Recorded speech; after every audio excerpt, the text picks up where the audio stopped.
Hey guys, Johnny Nerd out here. Got a special episode for you. Special, right? All my episodes are special. Today I am in California meeting with the electric bike company. I'm going to get a tour of the facility from Sean Lupton Smith. Sorry about the noise. I'm right behind a very busy road. They're going to show me the facility. They really like my video on what most e-bike manufacturers don't want you to know. If you haven't seen that, check it out here. It really resonated with them, and they're like, yeah, we totally agree, and this is what we're all about too. We want to try to make as much stuff in-house domestically here in California as feasibly possible, from lacing your own wheels to, you know, painting the frames to everything. They do it all here in California. And they're like, you want to come out and check out the facility? I was like, heck yeah, let's do this. Let's do this, son. So yeah, here in California, any excuse to get out of Utah for a little bit, why not? Let's do it. Beautiful weather here. And so we're going to do a tour. Sean Lupton Smith is going to give me a tour of their facility. You're going to show me everything they do here in-house. Yeah, some of the benefits that you get from building stuff locally. It's totally doable. There's lots of other companies that are doing it like this too. You're not limited. Stop saying that people aren't building stuff domestically, because it's just a lie. If you want to buy cheap crap, then go buy cheap crap, man. Let's go do a tour. Let's go meet up with Sean and let's go do a tour of the facility. So this is where we put the final touches on everything. So down here, each stand has 2 building stations. So we'll have 20 stands down, 10 stands down here, so 20 building stations for where the final assemblies gets done. And here we do the prepping of our wiring. So all the wiring prep gets done on this side. This is like where you just run all the cables through from the controller, from the battery, everything gets hidden. Just like in there. Cool. Yeah, so you'll see over here, for instance, this is a frame. So it'll be normally a raw frame, and then all this wiring and the grommets and the plugs and the press cups and the bottom bracket, that all gets put on here. Our alarm system. That's cool. That's an alarm system, anti-theft. I saw that. And yeah. Go ahead. So yeah, so the wiring is quite important.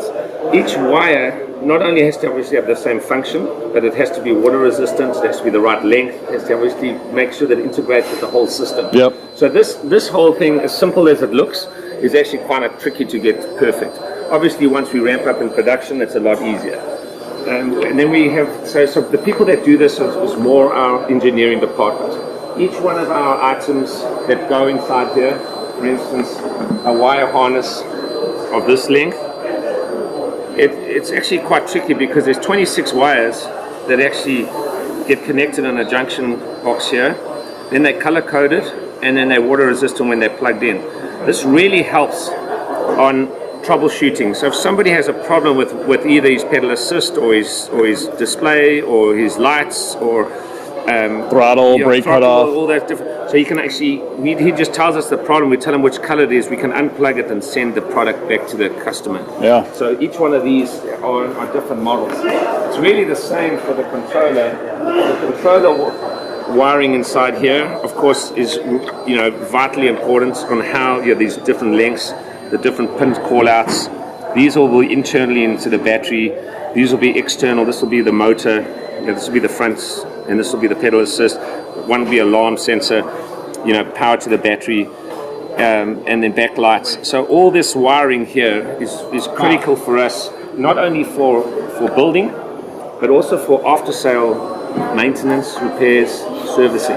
So we know we don't rely on other people to install this, because we want to double check that everything on this is right before it goes on a person's bike. Yeah, it's critical. So that's a big difference between buying like a pre-made bike where it's made overseas, they get it in a box and they just reship it. They just reship it to somebody else. This one you can see they're making them here. It's really cool what they're doing. And now where does the controller get hidden in here? Oh, that's a good point. So there's a bracket here. So before we put this bracket in, the controller sits in here. Oh, nice. So it's hidden inside here, then it gets locked in place by this bolt. Then the wires get threaded through here. But we put that on after we run the brake line. So the brake line needs to be run, the motor line needs to be run, then the harness wires need to be run, and then the controller gets put in place, gets locked in place, and then the bracket then for the battery is the one that secures us into the frame. Now, how waterproof? What question that we get asked all the time is how waterproof is it? Water resistant. Okay. I know it's never waterproof, but it's how water resistant is it? Very water resistant. That's one of our key things. I mean, this can get used in all kinds of applications. What we say is we prefer not to submerge the bike. Yeah. If the bike is submerged into like a ravine, into a lake or something, it's eventually all that water is going to seep through into all the little grommets. Yeah, it'll find a way. It'll find a way to get in there. So we say you can ride in any conditions, snow and rain and whatever you like, but please try not to submerge it. If it does get submerged for some reason and you've got it like at your holiday place and as a storm comes up, then there's water that can get inside there. Tell us what part that is. We will then ship you that particular part. Any mechanic. One of the key things about our bike is we wanted to make sure that we knew everything, that if somebody did have a problem, a mechanic could solve it, and not necessarily have to have an electrical engineer to diagnose it, to solder on there, and to put all these multimeter and figure out the problem. We'll say if you've got a problem with the controller, take this out, slide out the controller, unplug the connections. We'll ship you the part, the mechanic that you work with, and we work with. We've obviously got national service agreements with mobile bike mechanics, independent mobile bike mechanics that will go. So do they come to your house? Is that how that works? That's cool. the nice thing about the bike. If you have quality agreements with guys that come. Do you know any of them offhand that you could let people know, or is it kind of up in the? Good. So VeloFix is one. Yeah, I was going to say. With Beeline Bikes is another. Beeline Bikes, those are the top two, and then you can get within your region. Each state has It's a really nice. If anybody's looking for a little business opportunity, it's a really good one. You get a van. You get certified by the supplier. You have all your tools, all the little parts, and then you can actually, instead of the customer having to go down to a bike shop, and I love bike shops, make no mistake, bike shops are the backbone of this entire industry. But if you feel the bike is heavy or it's a pain in the neck to go out there at the time, pick up the phone, support these guys as well, because they not only have bike shops, all their independent bike and servicing guys, they'll come to you if you're at the office or at home or even on the road. They'll come and they'll help you service your bike. Yep. Just one more reason to get a van, guys. All right. One of our big claims to fame is we kept the bike fully built. So there's two bikes going out there. So that'll be on a crate. The key thing to doing that is we don't want the customer to typically be putting on the battery and plugging in electrical wires, or making sure the front wheel gets properly seated inside the dropouts, or making sure that the pedals are once anti-clockwise, once at the front. Figuring all that stuff out. We really want the customer to get his bike, slide it out the box, turn the handlebars where he likes it, tighten it, and off he goes. Right? So that's all they got to do. That's all they got to do. Okay. And this is where we do that. Shipping has got to be a lot on that, though. Is it not? No, it's actually, so we just charge $199 flat rate. Really? And it arrives like that in your house, fully. It arrives in your house, on your doorstep, for $199.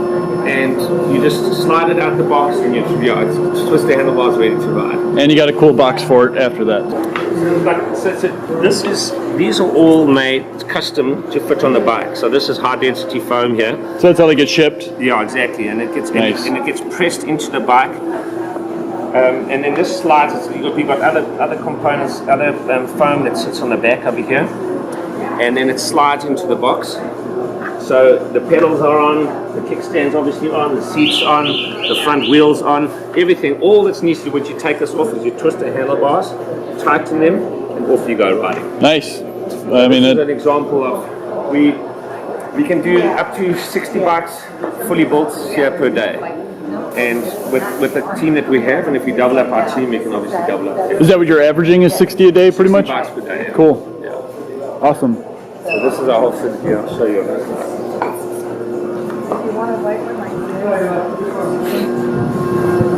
So here's an example of how we do our wooden fenders and chain guard.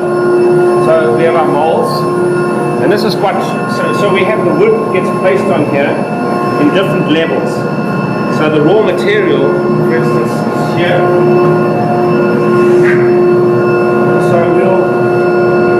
So So are all your fenders wood, or do you have different ones, or are they just all wood? No, you can choose either Okay. steel, wood, or just a bash bar.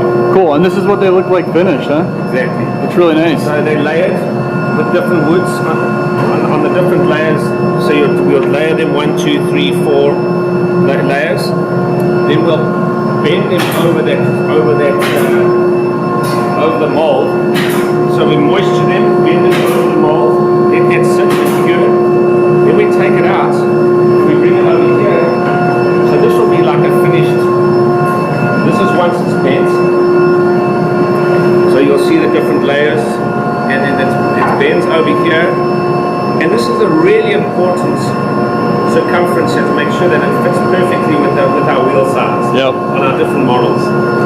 Once it comes from there, it'll be put into a CNC machine. And the CNC machine here, then will route it out nicely and make the nice curves, make it look beautiful. We'd like to do this by hand, but the CNC machine actually does it like really perfectly. Everything else is by hand except for this part. So you also have a chain guard that's wooden? I saw that over here. That looks pretty cool. Oh, it's right here.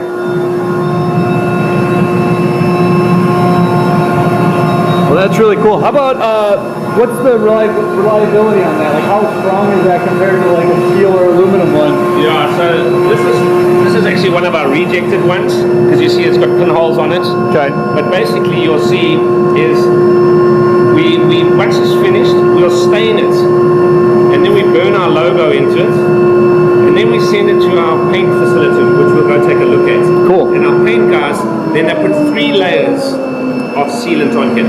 So typically lasts like a boat. Yeah. When you got a boat, you eventually have to, you'll start seeing it will start flaking after about 5 or 6 years. Then you can either take it off and finish it, or you can just finish it and just tape it up. But it lasts a long time, at least 5 years before you have to do anything with it. Very cool. Obviously, depending on the weather, if you're going into mud and water, which electric bikes typically people don't do that often. Yeah. So here is where we're setting up our wheel building machine. So we've got 2 of these machines, one in this facility, one in the other. And what we do here is we used to have a third party build our wheels. But basically what we do is we sell 2 wheels. You know, it's 2 wheels, a person on 2 wheels. So the wheel building for us became so critical. Each part of the wheel. So the hub with integrated bearings and the material to make sure it doesn't rust. Even the holes for the 13 gauge spoke, because our spokes are a little thicker than a regular bike spoke. Yeah. Our spokes themselves, to make sure that they are stainless, rust resistant, that they can handle the tension. There's a little bit more tension on a wheel, building a wheel with a motor on it. Yeah, there's more weight in there and everything. And torque. Yeah. And you've got to make sure that your drive side, there's different size offset. Yeah, offset to make sure it's dished correctly. Yep. It's tensioned right. It's trued properly. And that the rim itself is a double-walled rim. It's got nice beading inside, so the beading can sit in. So, and when you put a nipple on a spoke, the nipple, we're really picky on that. It's actually the attachment point of the spoke to the rim. That's a brass nipple, so that lasts all weather conditions as best as possible. And it's soaked in mineral oil before we attach it to the spoke. Oh, interesting. We seat it in mineral oil. We put this. Then we lace the wheel, and then we run it through. Which we'll do over here. You can see here. This is an example of Keenan here. He's lacing the wheels himself through the use of the machine. So how fast can you lace a wheel? Minute 10. Be honest. Minute 10. Really? Yeah, Fully, both sides? Yeah, average minute 20. Wow. If you've ever tried to lace a wheel at home, you know it takes about an hour if you don't have the proper stuff. Minute 20. This is, invest in one of these. This has got to be a couple $100 probably. And you can see it's kind of like a little gun, like a little cartridge there. And all those nipples, it's actually really important that those are sized correctly, you'll notice inside here that this is a mineral oil soaking system that we have here to make sure that's one of our sort of claims to fame. You can quite easily lace a wheel without doing this, but the longevity of your wheel, to keep it true and keep the integrity of the wheel, is really important to do this small little detail like this. So what does that do exactly? It just weatherproofs it? It helps for the weatherproofing. It helps to make sure that that it slides on perfectly, that it doesn't sort of start cutting the threading. So it's just a lube pretty much, right? It just kind of keeps...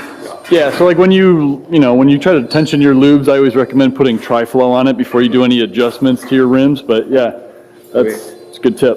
Yeah, and so here you'll notice this wheel machine is actually, you guys, and you seem familiar with building wheels and making sure they're true either side, and it's 100% and they're tensioned right. I mean, truing is one thing, but then tensioning it perfectly is another thing. Each spoke, you make it perfect, and then one has 50, whatever it is, Newton meters of torque, and then one's got 15 on the opposite side, and you're like, well, all right, great. Yeah, exactly. Now, so this takes care of a lot of that problem. That's really cool. Yeah. So this automatically tensions it? Correct.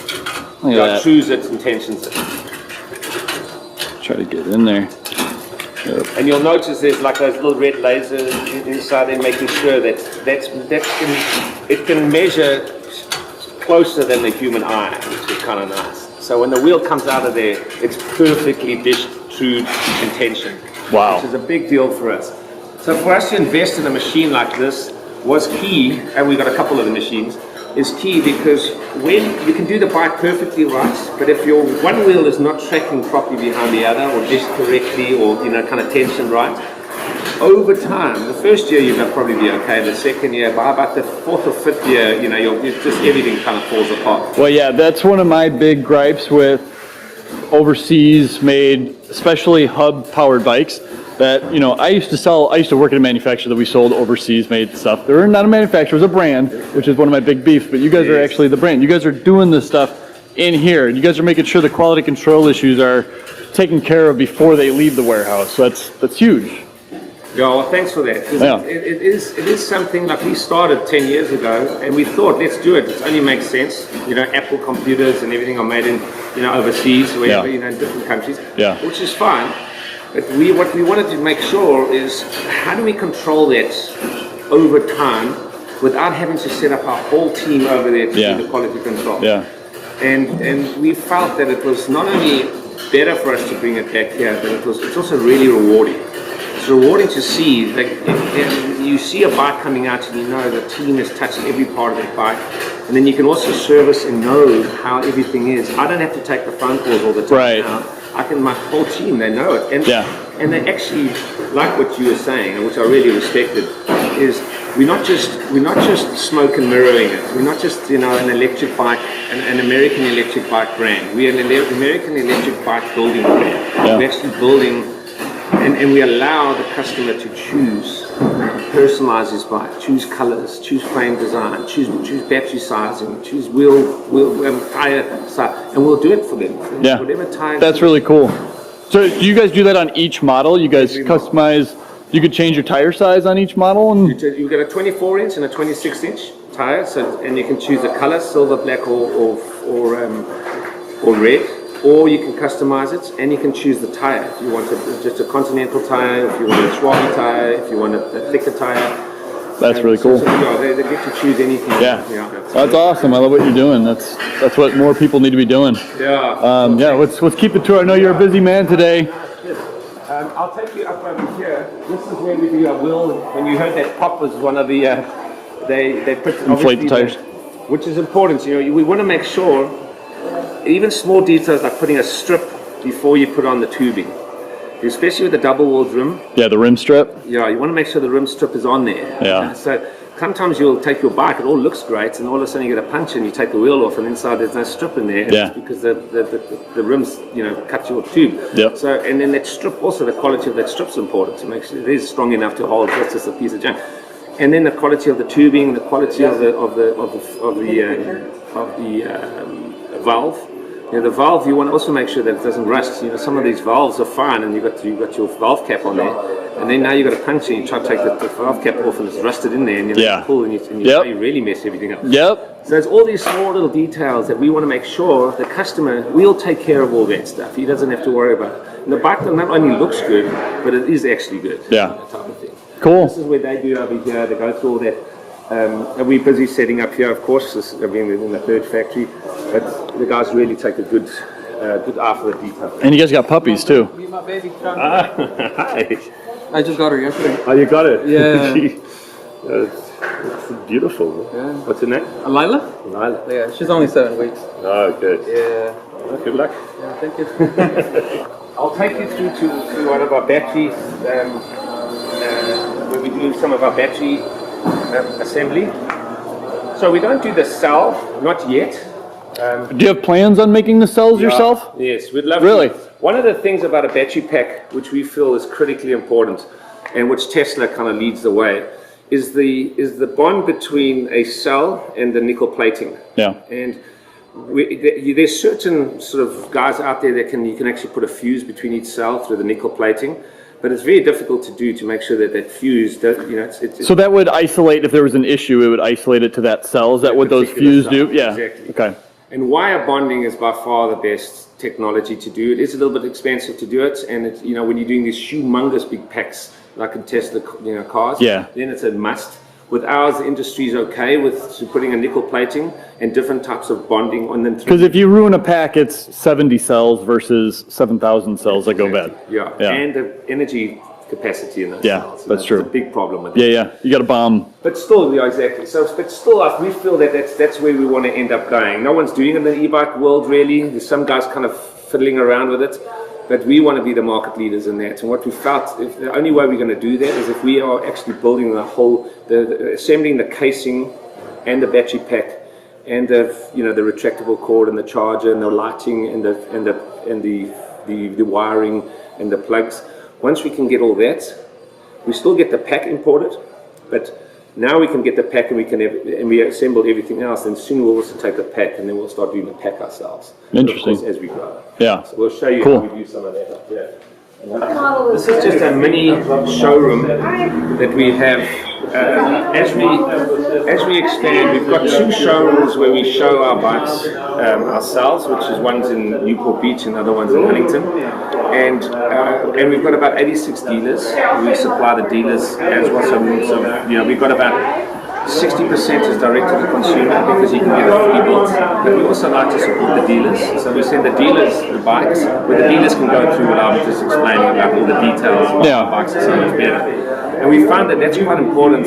A lot of the times, and which I appreciate what you do, is a lot of the times when somebody reviews a product or reviews an operation, it's kind of from one side, depending on who's maybe paying or who's I am not getting paid for this whatsoever. So I like the fact, and I love the fact that you took the time to come here. A lot of people say, no, the electric bike company doesn't build their bikes. They get their bike in the box, they put the pedals on and the seat on, and then they ship it out. Well, we don't do that, and we're glad that you took the time to come see that. Yeah. And we find that also what the customer likes to do is, although they see it on reviews or they see it on YouTube videos and everything, sometimes they also want to feel and touch it. Yeah. Now, of course, there's a price that's added to that because everybody needs to have a markup. So Yeah. if you're buying directly from a factory like ours, it's a little bit more affordable. Although we've got really good deals with our dealers. We choose the dealers that can actually, explain the bike. They're a quality operation. It's just not like any kind of bike dealer that just wants to flog the stuff. It's really important that those dealers can support the product over time. Because we pride ourselves in the fact that we do use only stainless resistant stuff, that the longevity, that we do hydraulic disc brakes, no cable brakes. We try and make So everything's hydraulic disc brakes on your bikes? Okay. no cable. That just takes, especially in a heavier bike. People are typically heavy or they carry a lot of cargo. They go faster, they go more often, and the braking is a key part to that. Yeah. So it's all that. So our showrooms are a place where we can not only show the product, and our dealers can show the product, but one of the real key is these days we find that customers want to personalize their bike. Once you're getting a mass-produced product, and people seem to be moving a little bit more away from that. They want something personalized, something that they had some say in it, something that reflects them. People's body sizes are all different. People's, color preferences of them. Well, people's limbs are different sizes too. There's a whole geometry that some people, on paper you're a large, but maybe your limbs are longer and you actually are a medium. Yeah, it's like, your arm is different. yeah, it's really important to get on a bike and make sure the geometry fits you and all that. Exactly. So. And then there's especially like creative people and like women with, they love the nail varnish, there's certain colors that they really like and certain colors that they don't like. There's that kind of thing. So we offer that where the customer can go online and they can choose, they'll come to, let's say the front basket, the mesh liner, even the mesh liner inside there, they can choose the different sort of color. If they say, the purple goes better, or I'm not the best designer here, but all the orange is better inside. But that goes for the whole bike, every part of the bike, even the battery case. Because we put our battery cases together, we can before we assemble that, we can actually paint that. So it's kind of nice. And most bikes, I think 99% of all bike brands, you can only have a black case. But there, you can have if you want the purple case, or if you want a blue case, or if you want a red case. So you can choose and design your bike with all the different things. You were asking about the tires, like we've got a Fat Frank black tire, or we've got a brown and white wall tire, or you want a Continental tire with really high quality puncture resistance in it. But you can choose, you can go through an electric bike company, of course, you can go through like your rims. Some people prefer the red rims or the black rims. And you can also call us if you want a special type of rim. You can even customize that. But on our customizer, you have all these different options that you can go through and choose. All the way down, you can get a GPS tracker, or you can get an anti-theft alarm system. So does the GPS tracker come with like a monthly subscription to it, or what do you use for that one? Correct, you get a monthly subscription, so you pay for we install it and everything, and you can go through which carrier you like. There's a little SIM card in there, and then if you go through a different carrier, you've got your own carrier, you can just track it on your SIM card. Who makes that one? I don't know the actual maker of that, quite frankly. I apologize for that. No, you're good. It's a rep that's given to us. What we liked about it was that we could assemble it within our battery packs, and so that people couldn't easily steal that. Once if you want to steal a bike, you take out the GPS and then you steal the bike. Yeah. You want to make sure that wasn't available. So anyway, this is our showroom. We brand some of our items. We like, obviously lock safety. This is high density, the high hardened steel lock. We try and test everything. There's so many bike part accessories out there, and people will say, well, this is the greatest product ever, but it doesn't necessarily fit your particular bike. And so we make sure when we sell a part, it fits on our bike. There's a place to put it on the bike. It's integrated. It's integrated because it works okay. Like our cell phone holder, which is on the bike over there. A cell phone holder is. Oh, I see. Yeah, the cell phone holder is one of the key things. There's probably 2,000 different cell phone holders that people sell, and we haven't tried all 2,000 of them, but we've tried like hundreds of them. And your cell phone is like a key part as much as the bike costs, and you want that to be held properly. So we don't sell any of them except for one. And it's actually a San Diego company. I don't know exactly where they manufacture, but they say they've designed it, they stand by it, they warranty it, they service it here. It's an unbelievable product. It's the only cell phone holder that we sell. We wouldn't be selling all the government's a cheaper one where you can go on Amazon and anything. Yeah. So anything that we sell online, we've tested, we approve it, we stand by it, we warranty it. It's not a wide range, but it's a selected quality range. Nice. I'll show you up here. So this is one where I think one of the things that we try and do from our company compared to anybody else is technology is a key part to electric bikes, and technology can expand significantly. So this is part where we've got another facility where we do our engineering. This is our engineering. Our engineers, most of these guys are either electrical engineers or studying to become. And in our other factory we've got a little bit bigger area, but right here you can see here's a pack, for instance, where they. Thanks, you carry on. Thanks. So this is an example. We'll get the casing, we'll get the controller, we'll get the anti-theft alarm system, we'll get the integrated charger. So this is a nice thing with this battery pack, is the charger is part of the battery pack. No one else does it. So we designed the whole pack with the cooling fan, with the charger, all the XT30s and XT60 connections, wire lengths, plugs, all the way that this is connected to the battery pack. And then this is then put together with the top part, where you see it over here. Really quick, show me that charge port. Is it just a standard 3-prong outlet then? Like how do you charge it then when you plug it into the wall? So the individual batteries that come in here, those have their own charge port. With this one, when we have the tops to them, they have a wall outlet. So you could leave the battery inside of here and charge it just like this by plugging it into the wall. Wow, so it's a retractable. How long of a cord is this? 4 feet.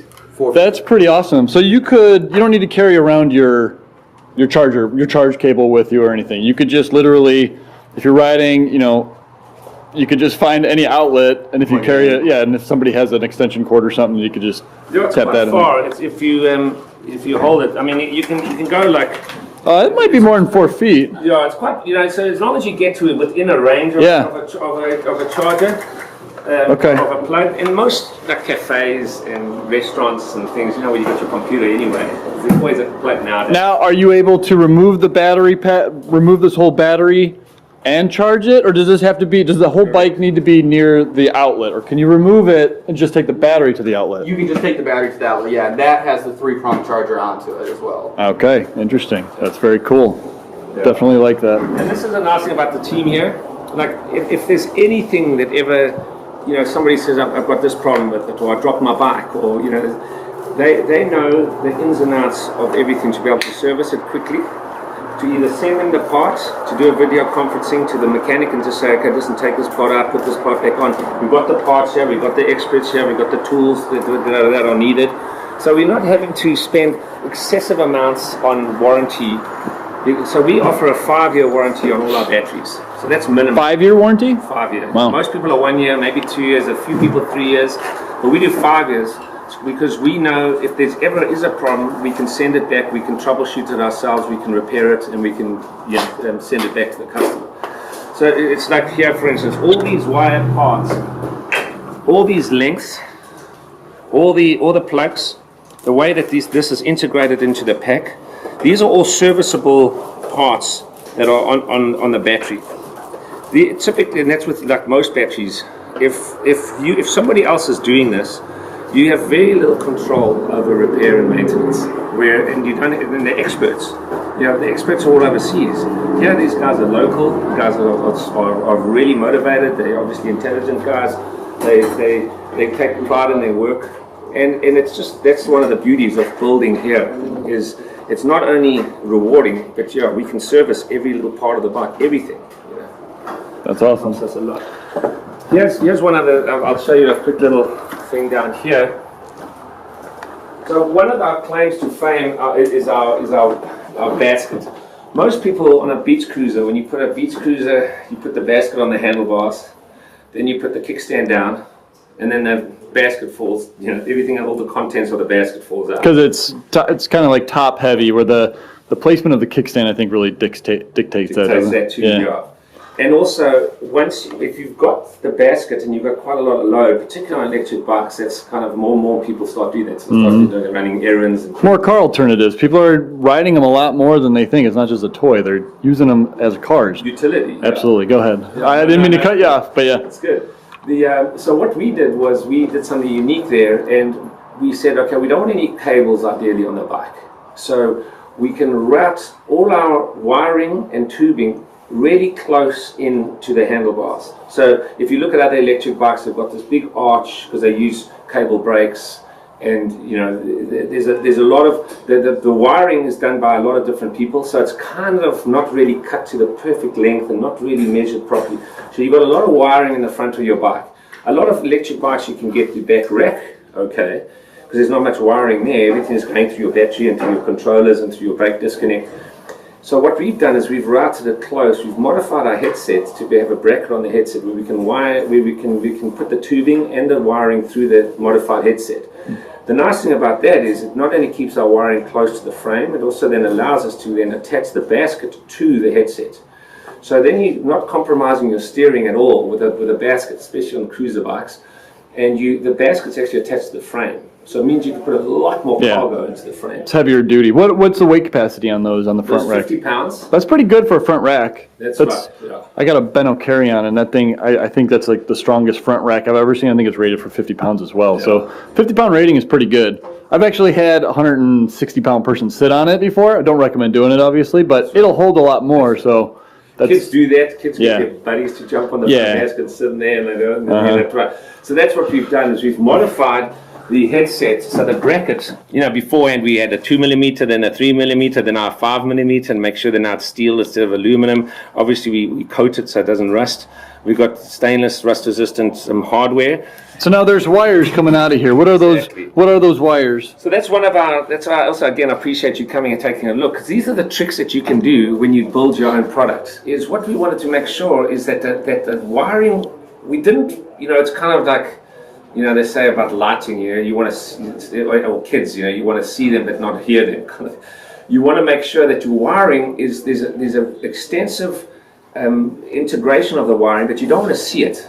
Ideally, you don't want to see all this stuff. You heard it. Wiring are like children. I like that one. You want to see them, but not see them. You want to hear. I don't even know how that works. See them, but not hear them. Yeah. Kind of thing. You want to make sure that everything works perfectly, but you don't. You want it that it's integrated. So that's a trick. That's what we've done here. Is obviously through our design, as you can see. People say, where's your alarm? Well, now you know, because you've taken the time to go see our factory. But we stick the alarm on this particular one inside the bracket of the basket, which is a nice sturdy bracket. Then we have our charging port and an on and off switch tucked in here, and this gets then attached to the bike. So it hides all the wiring. Now for service, there's 4 plugs, 1, 2, 3, 4, and these are plugs that can unplug. They could just get unplugged, send back to us, and we can service this entire battery pack. So you ask, so what is with the battery? Well, the nice thing about having a design where you've got the modified headsets and you've got integrated wiring is you can then add the battery to the basket. And particularly for women, they don't really like these big battery packs all over the show. They want to it makes it look gross sometimes. Yeah. So now these battery packs is this the main battery pack for the bike? This is for the Y. This is a 10.5 amp hour battery pack, and what we can do is we can double stack it and triple stack it. I was gonna say, so this one looks a little bit bigger. Yeah, so that one's double stack. So that's a 20 amp hour battery? Exactly. Wow. Okay. And then we can put another one on top of that. We can put 30 amp hour. Wow. What's the biggest you guys make? So we do a 50. So that we do 30 in the front. So you can stack it 10 amp hour, 20 amp hour, 30 amp hour. Then on the down tube, we can put a regular battery like you see on most electric bikes. And then on a back rack, like we just saw over there, you can put another, 20 amp hour. So you can. That's just greedy. No, you guys are just getting greedy now. Yeah, that's a huge range. That's insane. I love it though. That's good. That's if you want to do like cross country bike packing and things like that, where you got to do 200 miles a day, if not more, charge, and then just keep going. That's pretty cool. Some people have this range anxiety. They say, I've got to do 80 miles or 100 miles. I've got a lot of cargo. It's a big terrain. It's going to be windy today. 100 miles might do it, 120. Well, we've got a bike that can do 200 miles. Yeah. The battery setup. So you put a back rack on there in the front. And weather affects it too. I mean, if you live in a cold climate area, that's 15% of your capacity goes down. So if you may have a 50-mile rated battery, but in the winter you're looking at 35 miles maybe. Exactly. And then if it's windy on top of that or something, you take a detour and you got more hills, you may have a 20-mile range. Yeah, that's right. So. That's right. That helps with that. But that's the nice thing about our baskets, is that it's utility, so you can put a lot of product on there, but then also you can put a battery on there, and it's attached to the front part of your bike. And when you put the kickstand down, you don't have everything tipping out of the basket. So these are the small little details that we feel sort of steps like. Nice. That one's even better because it's more protective. Yeah. Makes sense. Come on, sit down. Painting is an art form in itself. People think painting a frame is you just spray it, but it's not. You've got to treat the frame, you've got to prime it, then you've got to paint it, and if you want different finishes, you can have metallic finish, pearl. So you mean when I spray paint my bikes with Rust-Oleum spray paint can, that's not the industry standard? Damn, I've been lied to. To sell that mass market. Yeah, no. Yeah, let me show you. Yeah. So this is where we do some of our painting. Here's an example of some airbrushing. Oh wow. Airbrushing that we do that matches those. You remember those? Are these plastic or wood? Yeah, plastic. Okay, cool. Yeah. So it matches like the fenders and everything. Fenders, yeah. We can do that because, you know, we can then assemble the battery after the fact. So you don't have to now disassemble the battery pack, then paint it, then assemble it again. We do it before we do any of that at work.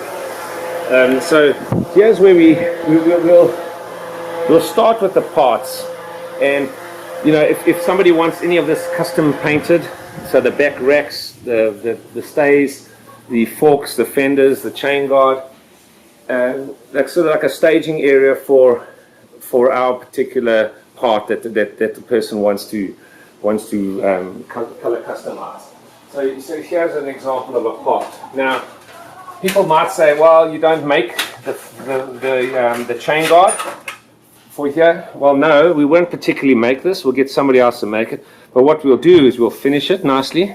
We'll treat it, then finish it nicely. Then we'll prime it.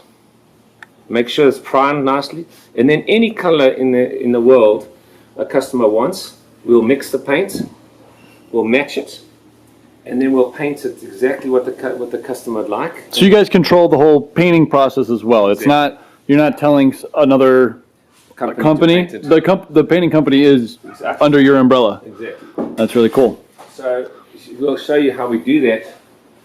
As we walk through some of our touch-up paints of our most popular. So what we really like is customers love their personalized bikes, and when they scratch it, it's like an issue.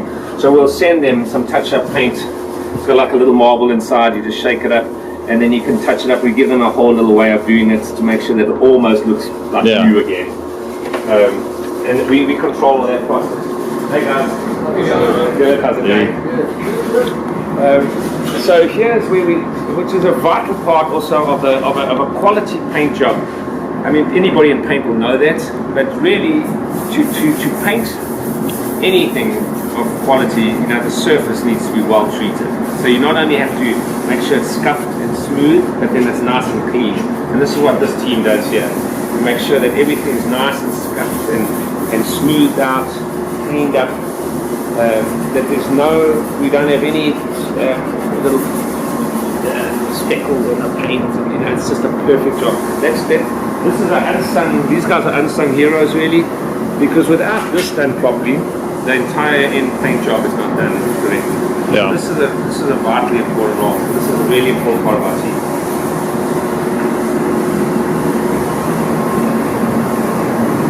So over here is where we do some of our paints storage, and we've also got another facility is where we can mix the paints. So you can send us a paint swab, whatever color you like, with any color in the world, just send that to us. We enter into the computer. The computer sends us the formula, and we've got a little rack where we take the formula, all the different, so you got your primary colors, your secondary colors, and we just mix that together. And if it's a mass-produced item, we still get Showroom to send it to us as a local company. But any color that the person, this is orange crush. So these are, we have 26 electric bike companies, sort of selected colors, which we think are the most popular. There's 26 of those. But there's many people prefer like a sort of really unbelievable sort of purple that they love, or a green with a little bit of yellow in it or something. And you can hit that pretty much. Exactly.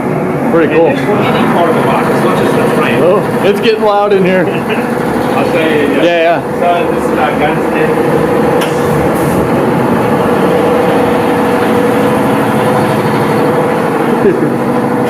This is one of the heroes of our company. That's Alan. He makes sure that everything is painted to perfection. He's a maestro. We appreciate it. Anything you want to say? Hard to say. We'll add subtitles. So that's what we would do: the frame, the forks, the fenders, the chain guard, the back racks, any colors that the customer. So how many bikes can you paint in a day? It varies on colors and just the frame. It's hard to get an average. I mean, we do. Yeah, if you had like a 200 all the same color, you could knock that out. But when you got to change your cartridges every 5 minutes or something. Colors or whatever, we can pluck out 10 bucks a day. It's cool. All right, nice. Once it's there, we want to keep the production going. So one color you know, it's still in the air a little bit, and it's in the filters, and so we have to then get that color out, rechange the filters, make sure the air's quality is, the air is good, and then start the next color. But you don't want to start too soon. Yeah. Take it out the booth, and then you get all the dust settling on it. So there's this like timing thing. It's how much hardener you have on there. You have to make sure that it dries, but not too quickly, so it's going to flake. You put enough hardener, and you keep it in there enough time. The guys reset up and re-prep and make sure that the next color has been painted. Just enough time to bring it out and like to hang it, to make sure that they hang properly without getting contaminated. Here's an example. Here we'll do a repair. So if it's scratched, if somebody's dropped their bike, we'll set it all up, repair it. And here's some examples of some of the different colors that we have. And they will come out of this facility on a daily basis, twice a day really.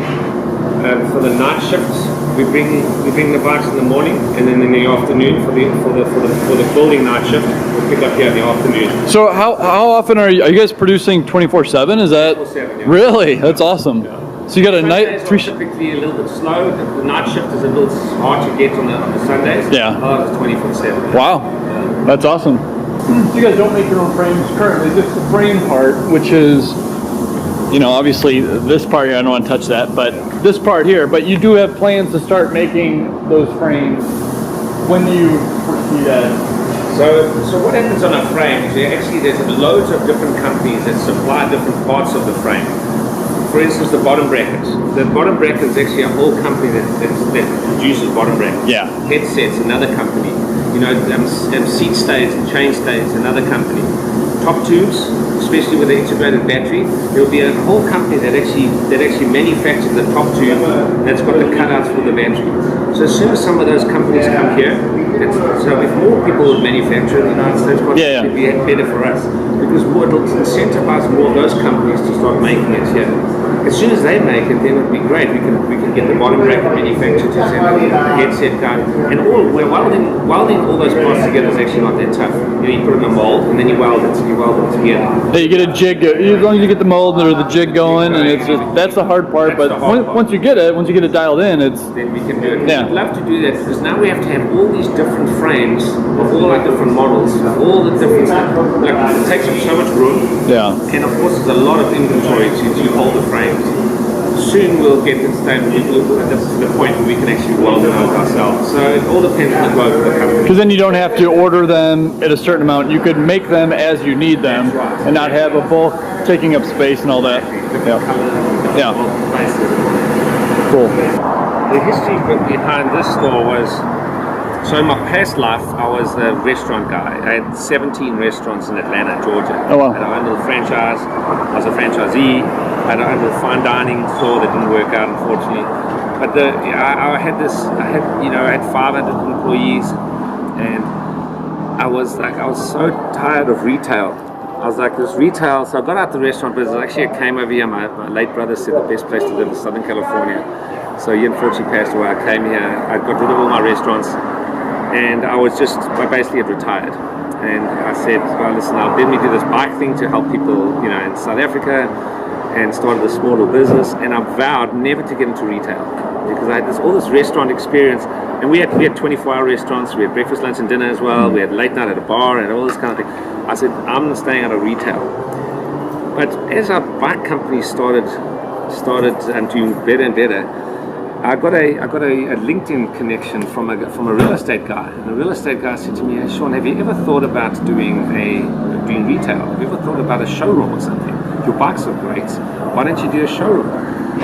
So funny enough, that same week, an architect, a restaurant guy that does restaurant architecture, came and bought a bike for his wife, and he also said to me the same thing. He said, why don't you do a retail shop?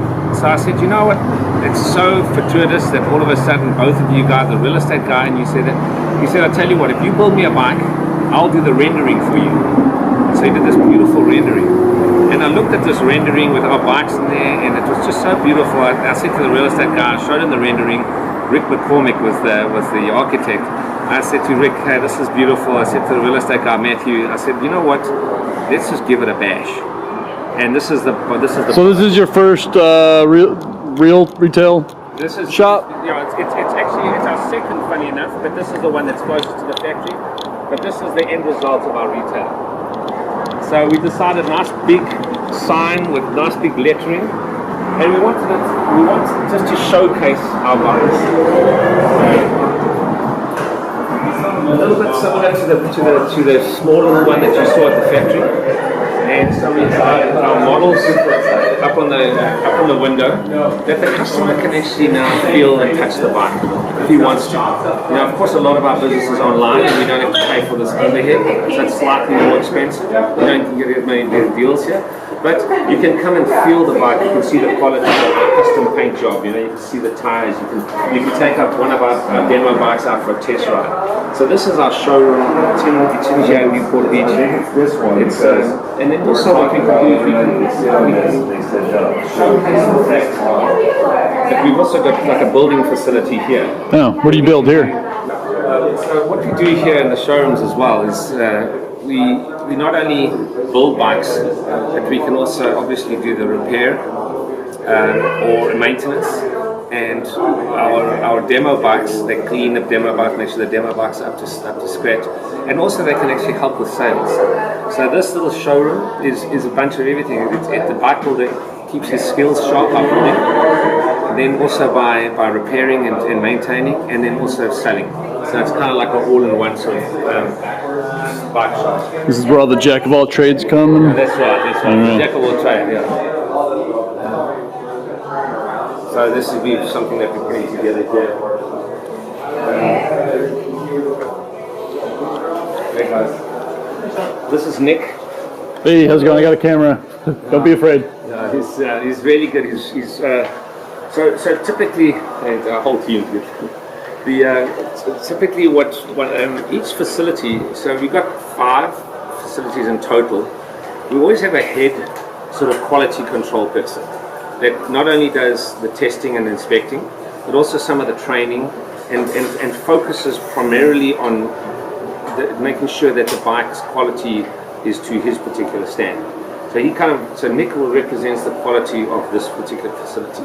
He looks after the staff, makes sure that the guards are trained properly. So it's a real key part to our success of our business.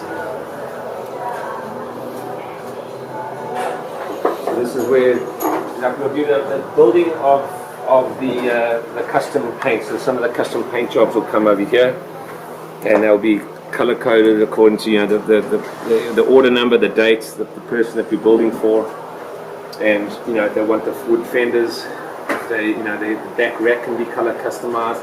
So we'll sort all this out, and then of course then build the bike. Like here's a standard Model Y. So this will be the red with the red rims, and then the wood fenders. They kind of tie in nicely with the tires.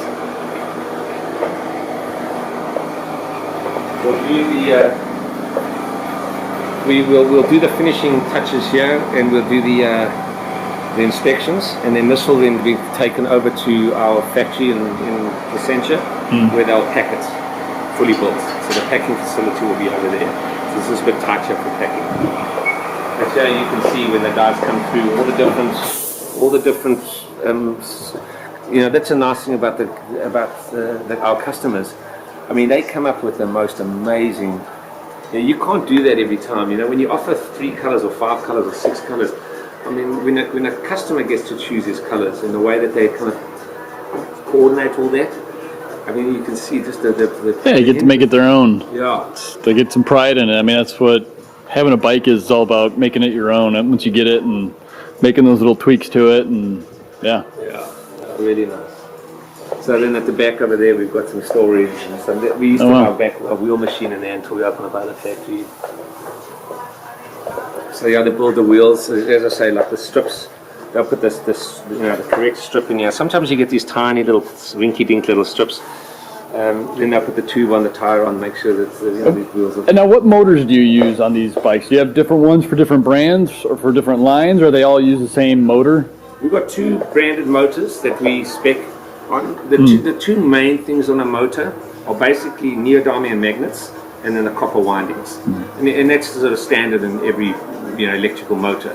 So what we make sure is the quality of the neodymium magnets and the curve, that they make sure they're curved, and then the quality is right on the magnets. And also the copper windings, the quality of the windings that they do. We don't make our own motors yet.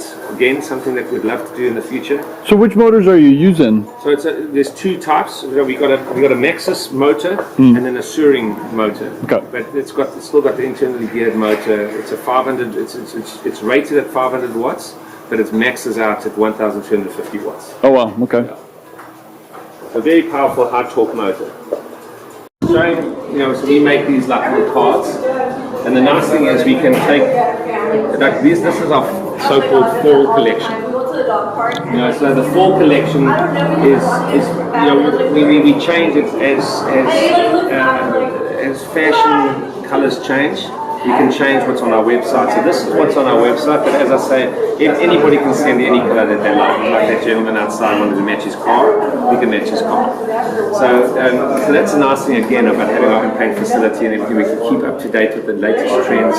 Pastels colors are in 1 year, more solid colors are now, the pinstripings in them, and sometimes so we can just keep up to date with all that stuff. Very cool. This was our traditional first showroom that we came. I thought the last one was the first one. Okay. No, that was, sorry. So this is the first. This is where we tried it out. We said, let's do this and try it. And I wanted to, as I say, stay away from retail. We opened this, and this is not nearly as good a location as the other one. But when we opened this, day one, the store just did gangbusters. And we thought, well, I wanted to get out of that retail side of the business. But people love it so much that they can come in here, they can talk to somebody knowledgeable, especially women, when they walk into a bike shop, it's like walking into a mechanic. It's intimidating. It's quite intimidating. Yeah. People talk Not even for women, I would say for anybody. I mean, before I got into bikes, I would go in there and you just feel like, oh, they think I'm an idiot. That's real. Yeah. It can be very intimidating, and so a lot of our salespeople, like Bella, she's a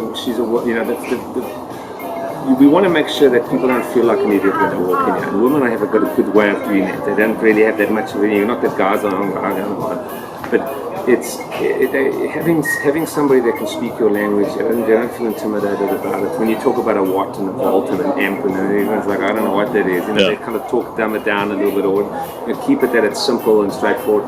And then also having someone that runs through the design process with you, and you can end up choosing that.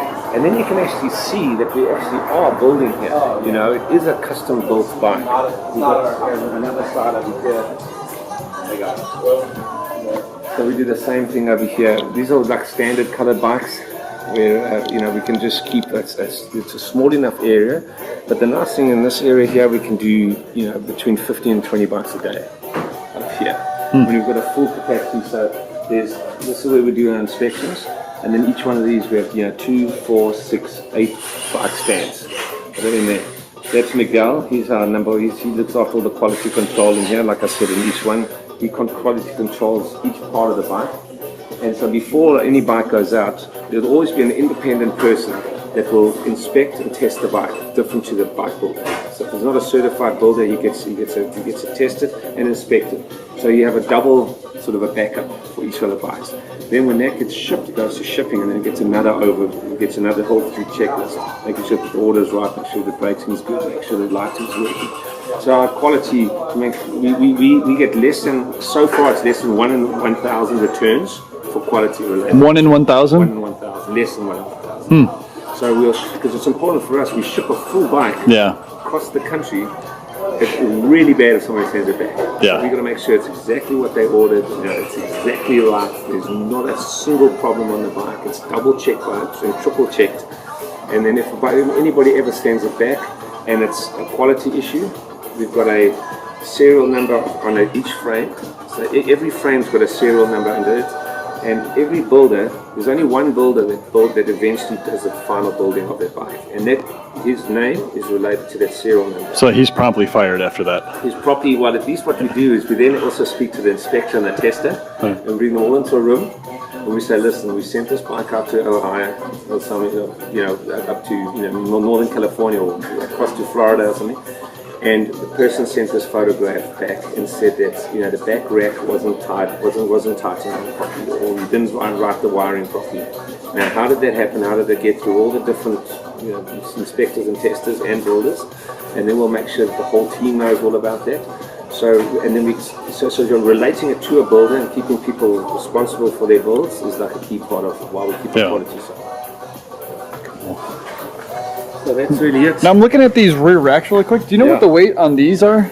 You also say 50 pounds. Okay. But I've sat on the back of this and I weigh 280 pounds. I was going to say, these look like they're pretty heavy duty. They're not bolted onto the frame. These are fully integrated into the frame. Yeah. So what you'll notice is this was our 2000 model, and this is a 2001 model. This is like our 2002 model. What you'll notice, one of the unique things about our back racking system is it's a small little sort of secret little thing, and it's MIK. Yeah. So that's a really an important difference and upgrade. So MIK is a Dutch company, and it's Basel and MIK, and it's MIK stands for mounting is key. It's all about how do you utilize racking to the most beneficial way that you possibly can do it. And we feel that Basel and MIK have done that. So we've partnered up with MIK, and they've allowed us to use their special design for our back racking system. So what's interesting about this? Yeah, so if you notice that there's like a little lip here, a little gouge out here, and in a little the way that this is designed, and I'll show you from if you come over here, I'll show you so what they sell here, you'll see there again, it's MIK is back there again, and what this is an adapter plate. And the beautiful thing about this is you can take this and you can add it to any one of your accessories that you like. So if you've got a tackle box or a cooler box or a camera box, what you can do is see we attach it to the bottom of that, or one of our crates, or our baskets, or something like a dog carrier. They all have this adapter plate on it. And then what this adapter plate does is it slips into that pattern. Oh, I see. I'll show you that over here. So it'll slip in over there. It slips in here, and it clips into place. So now you can attach any attachment to this bike. Cool. So you don't have to have it. Just comes standard. But then you say, you know what? I want a basket on the back, or I want saddlebags, or I want the camera bag. And all you need is this, and then you attach it to anything that you like. So now if you don't have the back rack on it, and we want to add a rack, like this rack, then you'll notice again, its mounting is key. Now you can still have your thing for your towel or for something else that you put on there, or you can attach this, and this thing also then slides into place there and clips on. Very cool. So it's a really nice universal feature that is now for all our bikes. So those are the small little details, people.